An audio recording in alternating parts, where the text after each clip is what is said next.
Friends, welcome to my channel. So இன்றைக்கி நம்ம சேனலில் ஒரு சில புது விஷயங்கள் பற்றி தான் பார்க்க போகிறோம்.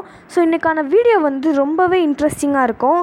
அதனால் கடைசி வரைக்கும் ஸ்கிப் பண்ணாமல் பாருங்கள். இன்றைக்கான வீடியோ எதை பற்றி அப்படின்னு பார்த்தீங்கன்னா, நம்மளோட பாடியில் ஒரு சில நேச்சுரலாக ஒரு சில விஷயங்கள்லாம் வரும். அதாவது தும்மலாக இருக்கட்டும், இருமல், ஸோ அந்த மாதிரி இதெல்லாம் வரும் பார்த்திங்களா. அதெல்லாம் எதுக்காக எதனால் அக்கறாகுது அப்படின்னு பற்றி தான் பார்க்க போகிறோம். ஃபர்ஸ்ட் நம்ம கனவு காண்றோம் பார்த்திங்களா, அது நம்மளுக்கு மறந்துடும். எப்பயுமே எந்திரிச்ச உடனே ஒரு சில நேரம் நம்மளுக்கு மறக்காது. அதுவே ஒரு சில நேரம் கொஞ்சோண்டு ஞாபகம் இருக்கும். ஸோ இதெல்லாம் எதுக்காக அப்படின்னு பார்த்திங்கன்னா, சயின்டிஃபிக்கலாக நம்மளுக்கு நியூரோ கெமிக்கல்ஸ் அப்படிங்கிற ஒன்று நம்ம தூங்கும்போது உருவாகுமா. ஸோ அது நம்ம டீப் ஸ்லீப்புக்கு போகும்போது அது ரொம்ப உருவாகுமா. ஸோ அது அப்போ கனவாக வந்துடும். கனவு அப்படியே டக்குன்னு அதுவாகவே மறந்துடும் அப்படின்னு சொல்கிறாங்க எந்திரிச்சதுமே. அதே மாதிரி கனவு ஃபுல்லாகவே முடியாது, எப்போயுமே அப்படி தான். இன்னொரு அமேசிங்கான விஷயம் என்ன அப்படின்னு பார்த்தீங்கன்னா, நம்மளுக்கு ஒரு நாளைக்கே 7லேருந்து 8 கனவு வரைக்கும் வருமா. கேட்கவே ரொம்ப அமேசிங்காக இருக்குல்ல. நெக்ஸ்ட்டு ஃபிலிப், அதாவது சொடக்கு. ஃபிலிப் அப்படிங்கிற வேர்ட் சொடக்குக்கு கரெக்டான இங்கிலீஷ் வேர்டா அப்படின்னு தெரியலை. பட் அது இந்த நம்மளோட ஜாயின்ஸ்லேருந்து ஒரு சில சவுண்ட்ஸ் வரும் பார்த்திங்களா, அதுக்கான சவுண்டோட மீனிங் தான் ஃபிலிப். சொடக்கு போடக்கூடாது அப்படின்னு சொல்லுவாங்க. ஏன்னா எலும்பு தேஞ்சிரும் சீக்கிரமாக அப்படின்னு சொல்லுவாங்க. ஆனால் இதெல்லாம் அவ்வளோவா உண்மை கிடையாது. ஏன்னா சொடக்கு போகிறதுனால நம்மளுக்கு கையில் ஒன்றுமே ஆக போகிறதில்ல. அது ஜாயின்ஸுக்கு நடுவில் ஒரு சில ஃப்ளூயிட் தான் அப்படி சவுண்டு வருது. அந்த ஃப்ளூயிட்லாம் ஒரு 1/2 hour ஒன்ஸ் ஃபார்ம் ஆகும் அப்படின்னு சொல்கிறாங்க. அதை நம்ம எடுத்து விடுறதுனால நம்மளுக்கு ஜாயின்ஸுக்கு ஒரு சில நல்ல காரியங்களும் இருக்குது. நம்ம ஜாயின்ஸ் கொஞ்சம் ப்ரொடெக்டடாக இருக்கும் அப்படின்னும் சொல்கிறாங்க. நெக்ஸ்ட்டு உண்மையிலே ஒரு அமேசிங்கான விஷயம் அப்படின்னே சொல்லலாம். நம்மளோட ஸ்வெட் இருக்குது பார்த்திங்களா, அதாவது வேர்வை, அதுக்கு ஓடரே கிடையாது, அதாவது ஸ்மெல்லே கிடையாது. கேட்கவே ரொம்ப அமேசிங்காக இருக்குல்ல. ஓடரே இல்லாமல் எப்படி வேர்வை ஸ்மெல் அப்படின்னு ஒன்று சொல்கிறாங்க அப்படின்னா, நம்மளோட வேர்வைக்கு தான் ஸ்மெல் இல்லையே தவிர நம்மளோட பாடி பாக்டீரியாவுக்கு ஸ்மெல் இருக்குது. பாக்டீரியாவுக்கு பயங்கரமான ஸ்மெல்ஸ் இருக்குது. ஸோ பாக்டீரியா இல்லாமல் இருந்தோம் அப்படின்னா நம்மளுக்கு ஸ்வெட்டுக்கு ஓடரே இருக்காது அப்படின்னு சொல்கிறாங்க. ஸோ இந்த பாக்டீரியாவில் நம்மளோட ஸ்கின்னில் பிரேக் டவுன் ஆசிட்ஸ் இருக்கும் பார்த்திங்களா. நம்ம குளிக்கிறதுக்கு முன்னாடி நம்ம அப்பப்போ வேர்த்து நெக்ஸ்ட் சன்லைட்டு, மண், அதிலலாம் நிறையா ஜெர்ம்ஸ் இருக்கும். ஸோ அதெல்லாம் நம்ம பாடியில் போய் ஒட்டி அது கொஞ்ச நேரத்தில் அப்படியே பாக்டீரியாவாக மாறிடும். ஸோ அந்த பாக்டீரியாலாம் அப்படியே ஸ்மெல்லாக வந்துடும். ஸோ அது நம்மளுக்கு ஸ்வெட் ஆகும்போது அந்த பாக்டீரியாவோடு சேர்ந்து வர்றதுனால ஸ்மெல்லோடு நம்மளோட ஸ்வெட் இருக்குது. நெக்ஸ்ட்டு கொட்டாவி, அதாவது யானிங் பொதுவாக நம்மளுக்கு போர்டாகவும் டயர்டாகவும் இருக்கும்போது தான் வரும் அப்படின்னு நம்மளுக்கே தெரியும். இப்போ நம்மளுக்கு கண்டினியூஸாக போர்டாவோ இல்லை டயர்டாவோ இருக்கும்போது வந்துட்டு இருந்துச்சு அப்படின்னா நம்மளுக்கு தூக்கமாக வருது அப்படின்னு அர்த்தம்.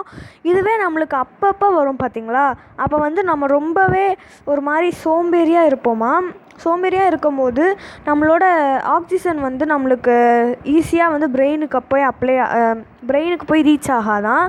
நம்ம மூச்சு விடுறதுக்கு சிரமப்படுவோம் அப்படின்னு சொல்கிறாங்க. அதனால கொட்டாவி மூலமாக நம்மளுக்கு நிறைய ஆக்சிஜன் நம்ம பிரெயினுக்கு போய் செலுத்தும் அப்படின்னு சொல்கிறாங்க. நெக்ஸ்ட்டு ஸ்னீசிங், அதாவது தும்மல். ஸ்னீசிங் சளி பிடிக்கும் போது தான் வரணும் அப்படின்னு கிடையாது. நம்மளுக்கு காமனாகவே அது அக்கறாகிற ஒன்று தான். நம்மளோட நோஸில் ஒரு நர்வ் இருக்குதான். அந்த நர்வில் ஹிட் ஆச்சு அப்படின்னாலே நம்மளுக்கு அந்த தும்மல் அப்படிங்கிற ஒன்று அக்கறாகுது. ஸோ இப்போ சப்போஸ் ஏதாச்சும் ஒன்று ஊசியாக இல்லைனா ஏதாச்சும் ஜெர்ம்ஸ் தூசி ஏதாச்சும் மூக்குக்குள்ளே போச்சு அப்படின்னாலே நம்மளுக்கு தும்மல் அப்படின்ற ஒன்று வருது பார்த்திங்களா. அதுவே ஒரு சில நேரம் அப்படி வராது. அந்த நர்வ் ஒரே ஒரு இடத்துல மட்டும் இருக்குமா. அந்த நர்வில் போய் ஹர்ட் ஆச்சு அப்படின்னா மட்டும்தான் நம்மளுக்கு தும்மல் அப்படின்ற ஒன்று வரும். மற்ற டைமில் அந்த தும்மல் அப்படிங்கிற ஒன்று அக்கறாகாது. நெக்ஸ்ட்டு ஹிக்கப்ஸ், அதாவது விக்கல். ஸோ இந்த விக்கல் நிறைய பேர் கூட சொல்லுவாங்க நம்மளை யாராச்சும் நினச்சாங்க அப்படின்னா விக்கல் வரும் அப்படின்னு சொல்லுவாங்க. ஆனால் அதெல்லாம் சும்மா. செஸ்ட்டும் அப்டாமனும் நம்மளுக்கு ப்ரீத்திங்க்கு ரொம்பவே இம்பார்ட்டண்ட்டான ஒரு பார்ட்ஸ் அப்படின்னே சொல்லலாம். ஸோ அது ரெண்டுக்கும் நடுவில் ஒரு மசில் இருக்குமா, அதுக்கு நடுவில் ஒரு கேப் போகுமா. அந்த கேப்லேருந்து மூச்சு வருமா, அந்த மூச்சு தான் வந்துட்டு இந்த சவுண்ட் அக்கர் ஆகும் அப்படின்னு சொல்கிறாங்க, ஹிக்கப் அப்படிங்கிற சவுண்டு. நெக்ஸ்ட்டு வந்து கூஸ் பம்ப்ஸ். இது வந்து பொதுவாக இந்த மேமல்ஸ் இருக்குது பார்த்திங்களா, அதுக்கு வந்து ஆட்டோமேட்டிக்காக வந்து இந்த ஹேர்ஸ்லாம் இருக்கும்ல, மேமல்ஸ்க்கு வந்து பொதுவாக நிறையா முடி இருக்கும்ல உடம்புலலாம், அதெல்லாம் வந்து அப்படியே தூக்கிக்கிட்டு நிற்கும்ல, அதுதான் வந்து கூஸ் பம்ப்ஸ். அதே மாதிரி தான் வந்து மனுஷங்களுக்கும் அக்கர் ஆகுது. நம்ம வந்து ரொம்ப கூல்டாவோ இல்லை ஒரு மாதிரி டென்ஷனாக சம்திங் ஏதோ இருக்கும்போது நம்மளுக்கு வந்து இந்த மசில்ஸ்லாம் ரொம்ப டைட்டன் ஆகும். அப்போ வந்து நம்ம கூலாக இருப்போம்ல, அப்போ வந்து நம்மளுக்கு கூஸ் பம்ப்ஸ் வரும். நெக்ஸ்ட்டு வந்து ஸ்னோரிங், அதாவது கொரட்டை. இந்த கொரட்டை அப்படிங்கிற ஒரு விஷயத்த வந்து அதாவது சின்ன குழந்தையிலேருந்து பெரிய தாத்தா வரைக்கும் அது இந்த கொரட்டை அப்படின்ற ஒன்றை வந்து விடுவாங்க அப்படின்னு சொல்கிறாங்க. ஒரு சில பேர்லாம் வந்து சொல்லுவாங்க சின்ன பிள்ளைங்க வந்து கொரட்டை விடக்கூடாது அப்படின்னு சொல்லுவாங்க. ஆனால் அப்படிலாம் கிடையாது. எல்லாருமே வந்து டெய்லி நம்ம கொரட்டை விட்டு தான் இருக்கோம் தூங்கும் போது. சின்ன பிள்ளைங்களுக்கு வந்து இந்த டிஷ்யூஸ் அப்படின்ற ஒன்று, அதாவது கொரட்டை விடும்போது டிஷ்யூஸ் வேலை செய்யும் பார்த்திங்களா, அதெல்லாம் வைப்ரேட் ஆகாமல் இருக்கிறதுனால அந்த சவுண்ட்ஸ் கேட்காமல் இருக்குது.